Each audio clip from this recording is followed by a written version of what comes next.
Hi, this is Steve, Slings Air Channel. This video is going to be on folding foam board in order to make fuselage tubes. Our basic fuselage looks something like this. It's got a tapered tube in the rear, a channel in the middle, and then a tapered channel in the front, and I'll be going through each of those separately. For this video, I'm just going to do the tapered tail tube, and to do that we end up using a pattern that looks like this, where you've got the height of the tube here. This dimension is the H, this is the W here, and then this is the bottom, and it's split in two so that we can do a glue joint there and have the whole tube end up being symmetrical. So a big part of this is folding foam board, and if you've watched some of the videos done by Flight Test or Ed at Experimental Airlines, you'll have seen the Flight Test method. You take a chunk of you make two cuts, not all the way through, and then remove that core in between them. It's about the width of a piece of foam board, and then fold it like this. This is, I think they call that a B fold maybe, and then if it's on top like that, it's an A fold. Ed does a thing where he cuts out a strip of paper off of one side very carefully, and then it's easy to just bend it. It creates a weak spot right there. I do a thing where I just force a crease into it with some kind of tool. If it's a short section, you can use this is a paint edging tool that I got from Home Depot for about $5, and you just force down onto your line and make the fold. You can't go more than about 90 degrees. If you do want to, make two folds next to each other, a 1/4 inch apart, and then you can fold that flat to have a double thickness surface for maybe a stabilizer or something like that, or for the sides of the channel when we get to that. But for now, I just want to go through the steps to doing one of these tubes, and you end up with a pattern that looks like this. This is the actual pattern that I use for this tube, and I punch a hole at each of the intersections of the lines. These are my fold lines along here, and then once you've taped it down, you only have to make a tick mark at the end of each line, and then cut it out. The two sides are critical. The ends are really not critical for cutting it out. You may want to leave a little bit of extra. Once we're done and we're ready to glue this to the other parts, we'll probably sand off the end. So if the cuts aren't perfect, we'll end up correcting that anyway. So anyway, you'll end up with a piece that looks like this, and there are a couple of ways to do long folds.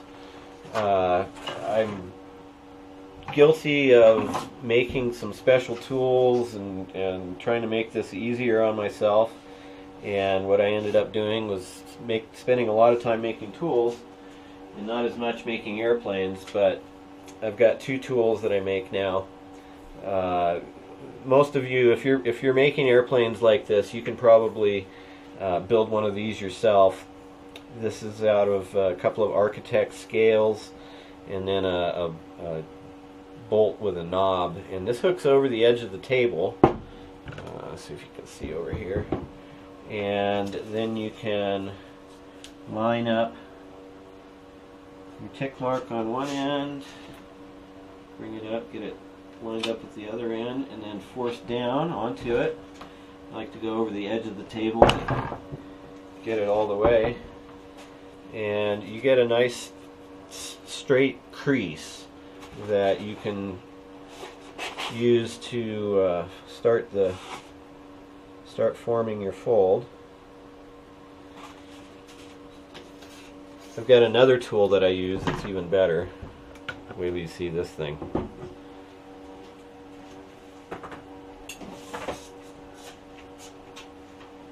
that was the hand creasing bar, and this is the creasing press, and it works a little bit easier.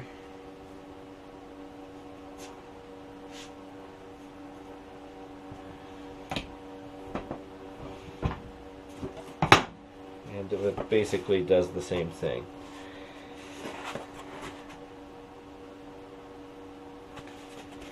Alright, so once you're done your folds, you'll end up with a piece that looks like this. You've folded all of them and then formed it so that the pieces will meet, and then I'll get to the gluing and clamping. Set this down. Alright, the glue for this,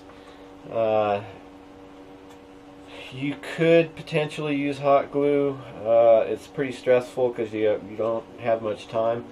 I found some new hot glue sticks that are supposed to be longer setting, but what I've had really good results with is this Aleene's Turbo Tacky Glue, and it gives you about 20 minutes, 15 minutes maybe of working time, and then it sets up pretty quick.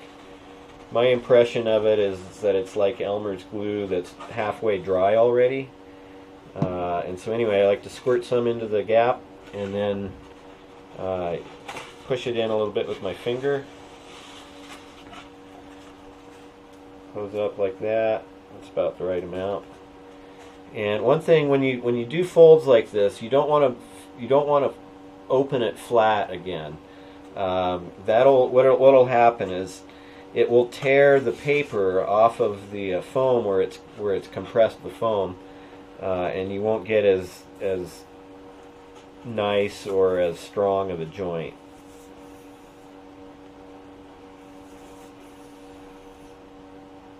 I had stored this upside down and then I turned it upright to show you guys, so it's your fault.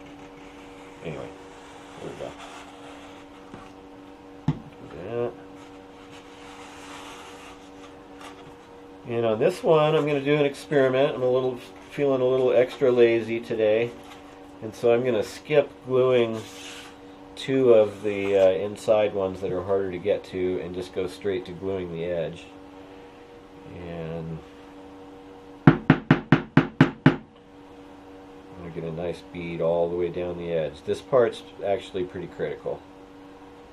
You want to have enough glue on there that it fills the joint all the way, but not so much that it's a mess.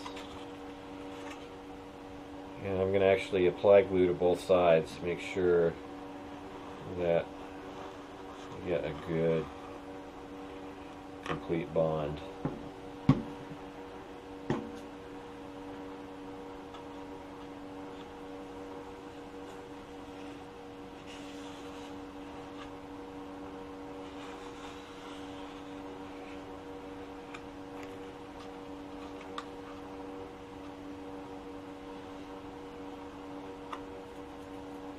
Alright, now I have done some of these where I just pushed straight down onto the table and then moved it a little bit so that the glue didn't stick to the table, and it worked okay. But if you have some, like, I don't know if you saw my other video on doing laminating the laminating film, which I don't know if you noticed, this has a layer of cold laminating film on it, and the backing from that makes a nice surface to glue against. But I don't want to do that until I'm ready with my clamps, because you're just going to do this once.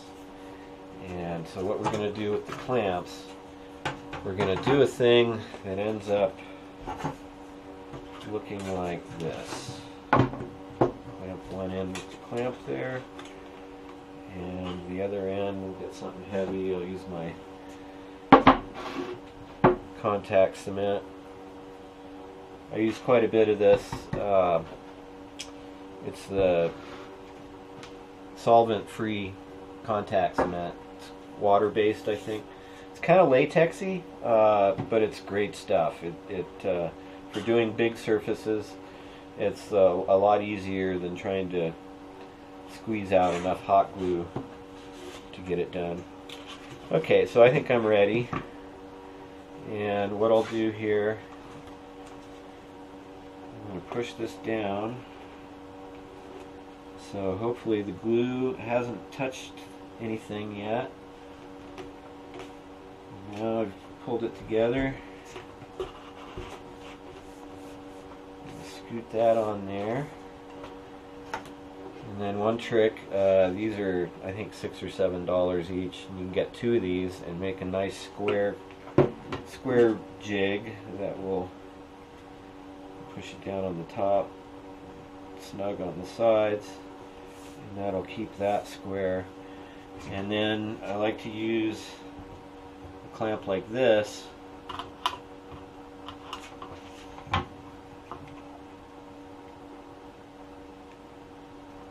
each end, way down there.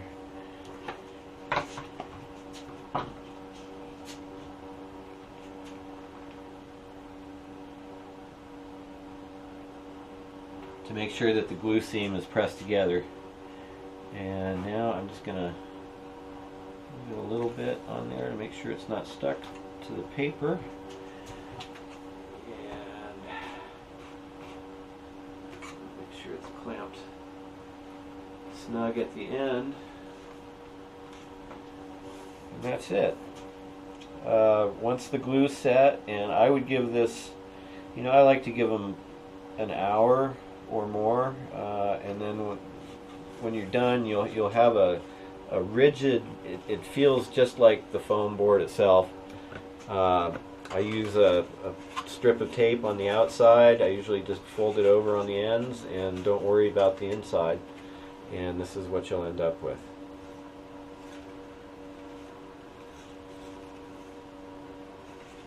So we're good. Hope this was helpful. Please like, subscribe, or bookmark this page, and I'll see you again soon. Thank you.